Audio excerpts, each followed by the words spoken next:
സുന്ദരി മോളാന്നേ ഞങ്ങളുടെ മോളെ സുന്ദരി മോളെ ഇനി എവിടെ. എൻ്റെ വൈഫിനെ നോക്കിയത് ശ്രീലക്ഷ്മി എന്ന് പറഞ്ഞൊരു ഡോക്ടറാണ്. അവർ CT എടുത്തിട്ട് ഞാൻ അവിടെ കൊണ്ട് 3/4 മണിക്കൂർ ഇട്ടിട്ടും അവർ തിരിഞ്ഞു പോലും നോക്കിയില്ല. അവർ എത്ര വട്ടം ഞാൻ പോയി വിളിച്ചപ്പോൾ അവർ എന്നോട് പറയുന്നത് സെഡേഷൻ കഴിയുമ്പോൾ അവർ ഓട്ടോമാറ്റിക്കായിട്ട് എണ്ണീക്കും എന്നാണ്. എന്നിട്ട് ബ്ലഡ് എടുക്കാൻ നഴ്സുമാർ നോക്കി ബ്ലഡ് വരുന്നില്ല. എന്നിട്ട് പോലും അതൊന്ന് നോക്കാൻ പോലും അവർ പല പ്രാവശ്യം ഞാൻ പറഞ്ഞു. എന്നിട്ട് പോലും അവർ വന്നില്ല. അവരെൻ്റെ വൈഫിനെ അല്ല പറഞ്ഞായിരുന്നെങ്കിൽ ഞാൻ എവിടെങ്കിലും കൊണ്ടുപോയി അവരെ രക്ഷപ്പെടുത്തിയേനെ. ഇനി ആരുണ്ട് ആ ഡോക്ടർ ഞാൻ പറഞ്ഞ എൻ്റെ ജീവൻ അങ്ങോട്ട് എടുത്തിട്ടുണ്ടാകും. കൊച്ചിൻ്റെ ജീവനാണ് അവർ തരൂല്ലല്ലോ, പിന്നെ എന്തോ ചെയ്യും. അപ്പോൾ കൊച്ചിന് ഇനി ആരുണ്ട് നിങ്ങൾ പറ.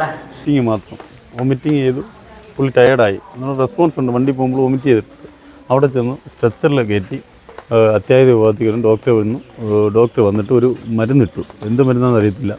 ആ മരുന്നിട്ട് കഴിഞ്ഞപ്പോഴത്തേക്ക് ഛർദ്ദിൽ അന്നേരം നോർമലായി.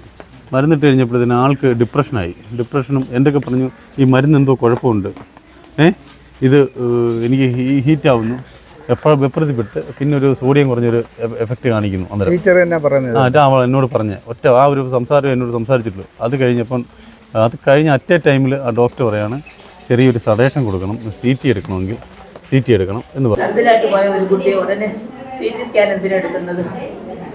അതെടുക്കട്ടെ, വായിക്കാൻ. ആ ഡോക്ടർ പറഞ്ഞു ഞാൻ ശകലം മരുന്നെടുക്കാൻ പറഞ്ഞാൽ ആ പയ്യന് ഒരു സിറിഞ്ഞ് മരുന്നെടുക്കുന്നു. അപ്പം ഡോക്ടർ ഉത്തരവാദിത്തമില്ലേ അവിടെ?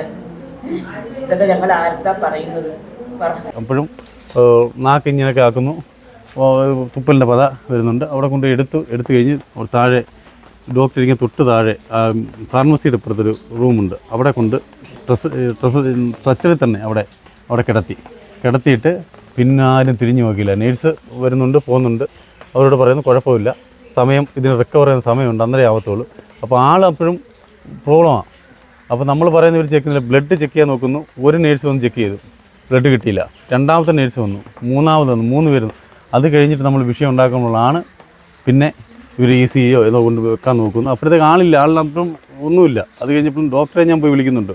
ബ്ലഡ് എടുക്കാൻ പറ്റുന്നില്ല ഡോക്ടറെ, ഒന്ന് വരണം നോക്കാം. അവർ നോക്കിയതേയില്ല. CT എടുത്തിട്ട് അവിടെ കൊണ്ട് കിടത്തിയിട്ട് ഡോക്ടർ വന്നതേയില്ല. അത് കഴിഞ്ഞ് അവരൊരു കുറച്ച് കഴിഞ്ഞപ്പം ഊരി എന്തോ നമ്മളോടൊന്നും പറയുന്നില്ല. നമ്മളോട് അന്നേരം എന്ത് സംഭവിച്ചെന്ന് പോലും പറയില്ല. ഒരു പ്രഹസനം പോലെ എടുത്തുകൊണ്ട് പോയി അപ്പുറത്തെ മേലത്തെ ഡോക്ടർ ഇരിക്കുന്ന അപ്പുറത്തെ റൂമുണ്ട്, അവിടെ കൊണ്ടുപോയി CPR കൊടുക്കുന്ന പോലെ പെട്ടെന്ന് അവർ രക്ഷപ്പെടാൻ വേണ്ടിയാണോ നേരെ ICUവിൽ കൊണ്ട് കയറ്റിയത്. അതും സെക്യൂരിറ്റിയിൽ 2 ലേഡീസ് മാത്രമുണ്ട്, വേറെ സെക്യൂരിറ്റി. അവരെ കൊണ്ട് ഇങ്ങനെ അവിടെ കൊണ്ട് വെച്ച്. ഇത് മാത്രമാണ് എനിക്കറിയാവുന്നത്.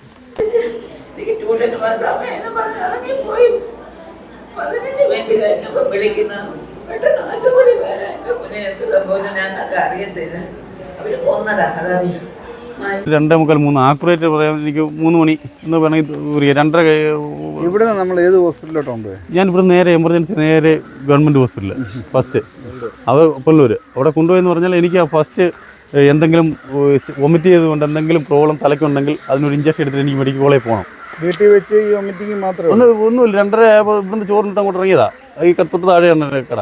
അവിടെ വന്നിട്ട് ഈ വൊമിറ്റിങ് മാത്രമാണ്. വൊമിറ്റിങ് ചെയ്ത് ടയർഡാവുക.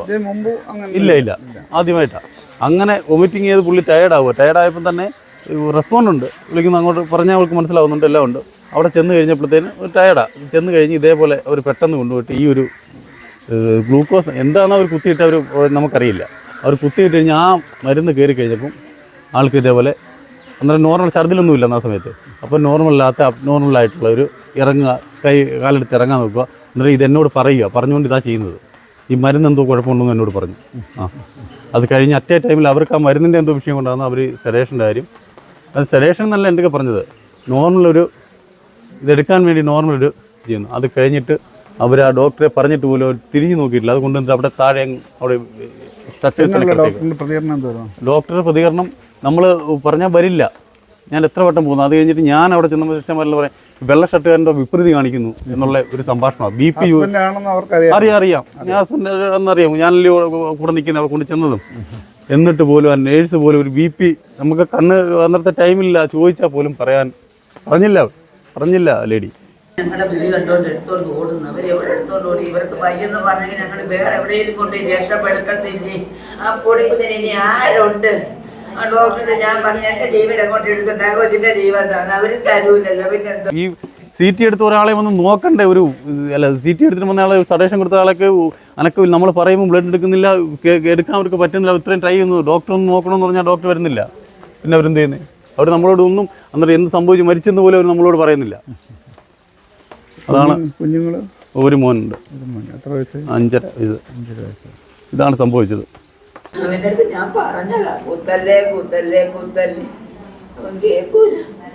വെളിയിലെ നീഡിലൊന്നും അവൻ എടുക്കൂലേ. ഗവൺമെൻറ് ആശുപത്രിയിൽ ഞാൻ പറഞ്ഞ ബട്ടർഫ്ലൈയുടെ നീഡിൽ ഞാൻ വാങ്ങിച്ചേക്കണം. അപ്പോൾ പറയാൻ വേണ്ടെന്ന്.